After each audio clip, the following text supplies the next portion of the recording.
Now, we'd like to ask you some questions that our listeners have sent to you. Sure. They wanted to know.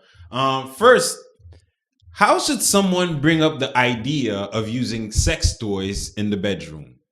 That's a really good question. And First, the question said men. I don't know what kind of freaky men are out there, but yes. This is from a guy? Yeah, it was from a guy. Okay, that's good. Well, sex toys are fun. So today, everybody it's like it's all out there. You have these huge sex toy boutiques, and you see them everywhere. So there's nothing taboo about using sex toys. They just, they add to your sexual repertoire. So you might want to, I wouldn't go to the store and buy a big ass dildo and bring it home and say, hey honey, look what I have for you. That might be a little much, but you might suggest, hey, how about we go to one of those big sex boutiques and look around together. Mm-hmm. That's the best way to introduce it, because then you can actually have conversations about it. Mm-hmm.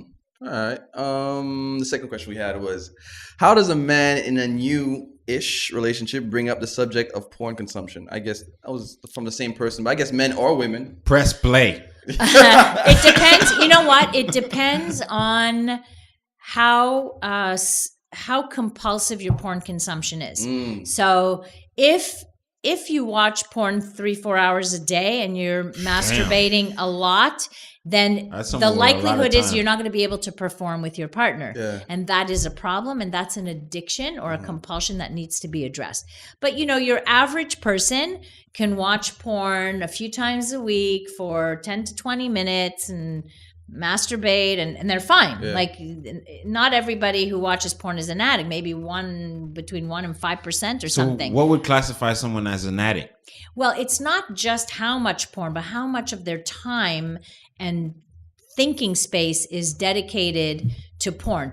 Are they at work and thinking about what they're going to watch? Do they go to the bathroom at lunch and watch porn on their smartphone and jerk off? Do they, what do they do? How is it impacting their life? Consuming. Usually there's guilt and there's shame around the compulsive activity. It doesn't, it feels good on the moment, and then it feels like crap after. So that's, a person who watches porn normally will not feel crappy after. They'll feel good. Okay, it's like I'm hungry, got my fix, off I go, rest of my day.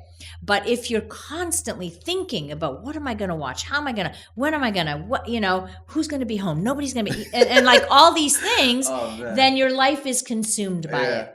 And then you're going to have trouble in your relationship. So hiding that from your partner when you have an issue, your partner will discover it. So I guess also what he meant also, also, what I got from this question is, how do you bring in your partner into your porn consumption? Maybe? Okay. Well, but that's a very valid question, because if it's part of your sexuality and part of something you enjoy doing, what he's trying to do is test how his partner feels about porn also. Mm-hmm. So imagine your partner says, I think porn is sick. I think people who watch porn are degenerates. I think, blah, blah, blah. Well, he's going to be like, this one won't I'm last. not going to bring up porn. If she feels that way, then you have a choice to make. Can I stop porn watching for this person because of how she feels? Because you can be sure that if she discovers it and she feels that way, it will be a huge betrayal to her. She will experience it like a betrayal. I'm not saying it actually is. Yeah, you're some women really actually cheating. Feel like a man watching porn is like cheating. Almost cheating. Yeah, because you're looking at some other woman, and I'm the only one you should be looking at. And they don't make the distinction between what's fantasy and what the person actually wants in real life. They may not understand it, but they may have their own feelings about it. You can't change somebody's feelings about it wherever they come from. So you need to find somebody who can be compatible in those values with you.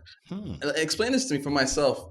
I've always found sex scenes in movies or shows uncomfortable, but I've never really had a real problem with porn. Like if somebody watched, let's say I'd be with someone watching porn, I wouldn't have a problem with it, but let's say we're sitting watching a show or a movie, I find it weird to watch a sex scene. I think it may be because it's within the context. It has a context when you're watching a movie that has a sex scene in it. Like there's a whole story behind it, right? It's like when you're just watching porn, it's like eating a bag of potato chips. Like you're just focused on that and that's it. But when you're watching like a whole movie, there's a lot more going on. Yes. So And it might be that. Thinking about it as we're speaking about it, also what I think it is when you're a kid and your parents, sex scenes came on, they're like, oh yeah. maybe that's what stayed with me. I That's think right. to this day, That's right. watching a movie with one of my parents and there's a sex scene, I feel uncomfortable to this day. Most people do. And I think you're right, Phil, is that's exactly what it is it's where, how you grew up. If your parents kept doing this to you and closing your eyes, right away it's like, oh, this is taboo. Yeah, exactly. Oh, no, this is uncomfortable. Yeah. So it kind of stays with you, that kind of thing. Then how the hell do let's say I'm watching a show with my daughter and something happens, because I remember she liked Glee. Oh yeah, but there's a lot of that's it. Not I that let her watch it appropriate. because there's a lot of it went over her Making head. out? If she's only, how old is your daughter? Was like watching it 6. She would try to watch. A lot of it probably goes right over her head, but important to be able to say like that's adult behavior. Like so she understands. But certainly, you wouldn't want your children to see sex scenes. That's for sure. That's not to say though that young kids aren't accessing pornography accidentally on porn.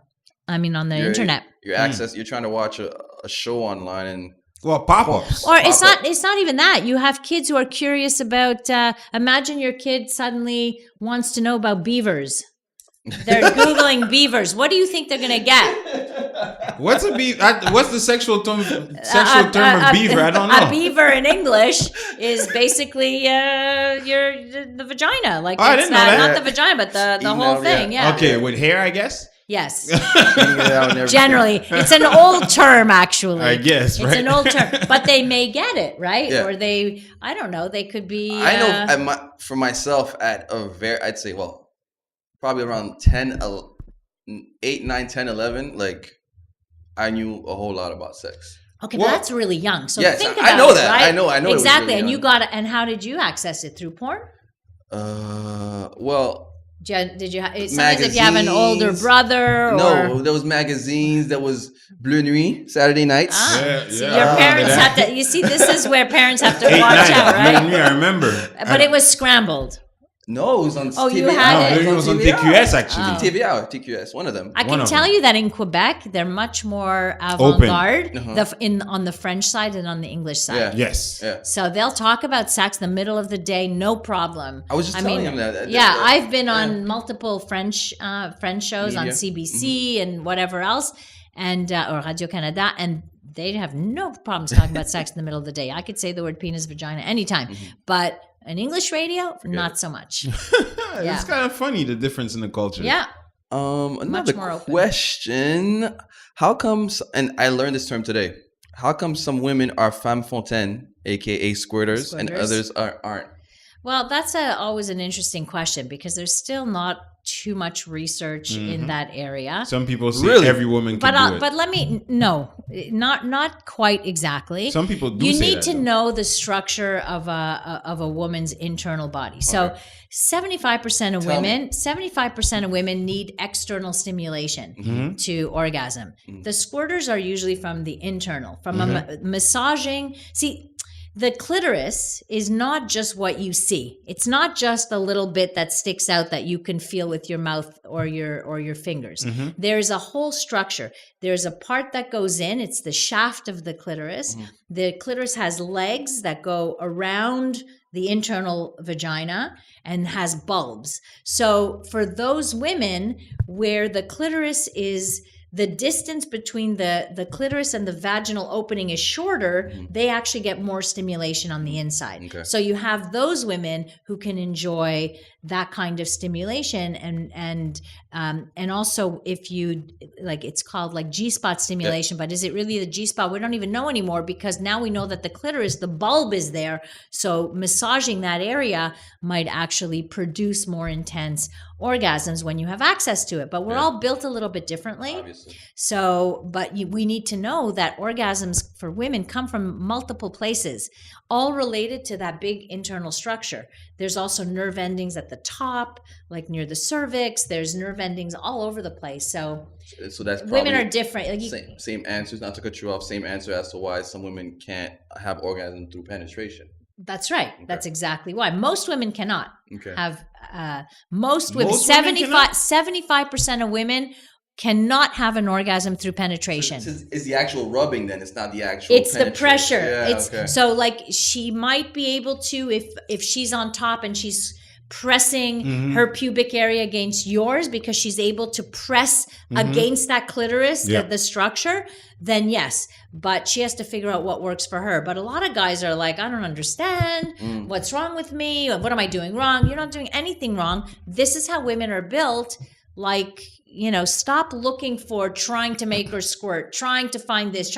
Just make sure you do what she wants and the kind of stimulation she wants. Every man is trying to be a porn actor. Well, it's ridiculous. That's when I get guys with performance anxiety in the office. It really seriously, is. It's a serious problem. That really causes it though, because they're comparing themselves to those men. Yes, but those are the same men who are likely to have, erectile dysfunction but they have erectile dysfunction or they're premature ejaculators because they're so anxious about it that just let it flow. Yeah. Just let it flow. Just focus on her pleasure. You'll see a little bit different when you ask her what just she actually likes. Maybe she'll flow. Yes. That's right. Good one.